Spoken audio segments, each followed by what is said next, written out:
This content is AI generated for informational purposes only and should not be directly used for clinical decision-making. Hello and welcome back to the Neurosurgery Hub Podcast. I'm Dr. Aris, Senior Attending Neurosurgeon. And I'm Dr. Elara, Research Fellow. Today we're looking at a fascinating new study from the Journal of Medical Internet Research, published in 2026. It's titled The Real-Time Support Role of Augmented Reality Technology in Shared Decision-Making in Neurosurgery, under the SEGUE framework, a randomized controlled trial. This is a timely topic, Elara. We all know that preoperative risk communication is the backbone of what we do in the clinic, but it's arguably one of the hardest parts of the job. We are trying to explain complex, three-dimensional neuroanatomy and high-stakes surgical risks to patients who are often in a state of high stress. Exactly. The paper points out that traditional verbal explanations often fall into two traps. Either they are oversimplified and insufficient for a sound decision, or they're so jargon-dense that they cause cognitive overload. In neurosurgery, where the overall complication rate is near 14%, getting this right isn't just about bedside manner. It's about mitigating medical legal risk and ensuring true informed consent. Right. The authors mention that neurosurgeons face some of the highest medical legal risks among all surgical disciplines, often due to inadequate risk communication. So, this study looks at whether augmented reality, or AR, can bridge that gap. To test this, the researchers conducted a prospective, single-center randomized controlled trial with 62 participants, either the patients themselves or their legally authorized representatives, or LARs.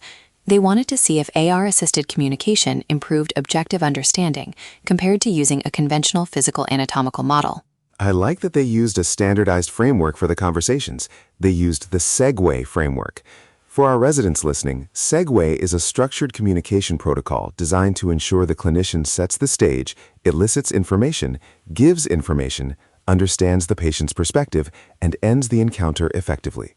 That standardization is key because it ensures the only major variable was the visualization tool.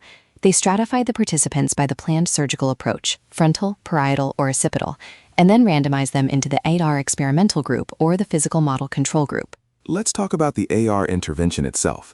In the experimental group, they didn't just show a generic brain, they used patient-specific modeling. Right, this is the real-time support aspect.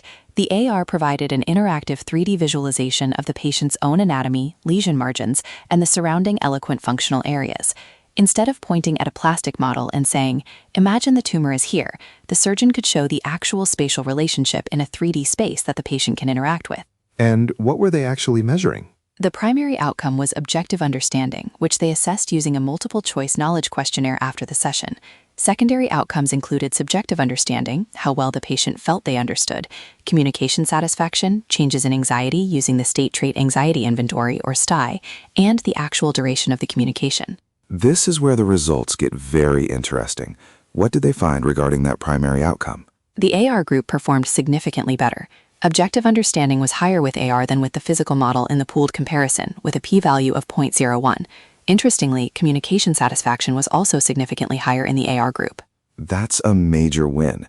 If the patient actually understands the risks and the anatomy better, they are much better equipped for shared decision-making, or SDM. But I noticed something curious in the secondary outcomes. Subjective understanding didn't show a clear difference. You're right. The p-value there was 0.41. This suggests that patients in the control group thought they understood just as well as the AR group, but the objective test proved they actually didn't. They had a false sense of certainty, perhaps. That's a common phenomenon in our clinics. A patient nods when you explain a vestibular schwannoma or a deep glioma, but if you ask them to describe the relation to the cranial nerves, they're lost. The AR seems to bridge that gap between feeling like you understand and actually understanding the spatial constraints. Another vital point for busy attendings like you, Dr. Aris, is the time factor. The study found no significant difference in the in-session face-to-face communication duration. It was a p-value of 0.73. That's crucial. There's a common misconception that using high-tech tools like AR will bloat the consultation time. This study shows that once the technical preparation is done, the modeling part, the actual conversation doesn't take longer. It's just more efficient. Exactly. The SEGUE scores, which measured the surgeon's communication skills via video recordings, were also similar between groups. This means the AR tool didn't distract the surgeons from using good communication techniques. It just made the information they were giving more graspable. I want to dive into the stratified analysis. They mentioned larger comprehension gains with AR in the parietal and occipital approach strata. Why do you think that is? The authors suggest it's about the complexity of the spatial relationships. Frontal approaches are often more straightforward for a layperson to visualize, but once you get into parietal and occipital anatomy, where you're dealing with complex white matter tracks and visual pathways, the 3D interactivity of AR becomes a much more powerful decision aid. It makes sense. If you're trying to explain a visual field deficit risk and an occipital approach, a physical plastic model is quite limited.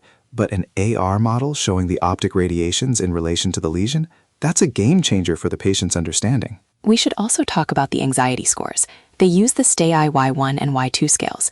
Interestingly, there were no clear between-group differences in anxiety changes. That's an important safety finding. Some might worry that seeing their own brain pathology in vivid AR might increase a patient's anxiety. This study suggests it doesn't. It improves understanding and satisfaction without adding to the emotional burden of the preoperative phase. So to summarize the conclusion of the trial, in a standardized preoperative SDM conversation, an integrated visualization package combining AR, patient-specific modeling, and interactivity improved the decision-maker's objective understanding and satisfaction without prolonging the face-to-face time. It's a compelling argument for the integration of these tools into our workflow. However, as with any single-center trial, there are caveats. The authors do mention the need for larger multi-center trials to confirm these results and to look at longer-term outcomes. They also mention the need to evaluate implementation and cost considerations. Building these patient-specific models takes resources. True, but if it reduces medical legal disputes and improves the values-concordant decisions we strive for in shared decision-making, the return on investment could be significant. It moves us away from that checklist-style recital of risk factors that the paper mentions can weaken interactivity. It really shifts the paradigm from giving consent to sharing a decision. Well said. For the residents and students listening, the takeaway here is that technology like AR isn't just for the OR. It's a powerful tool for the clinic. It helps us ensure that when a patient says, "I understand," they actually do. That's all for today's episode. We'll link the full study in the show notes. Thank you for joining us on the Neurosurgery Hub Podcast. I'm Dr. Aris. And I'm Dr. Elara. We'll see you in the next one.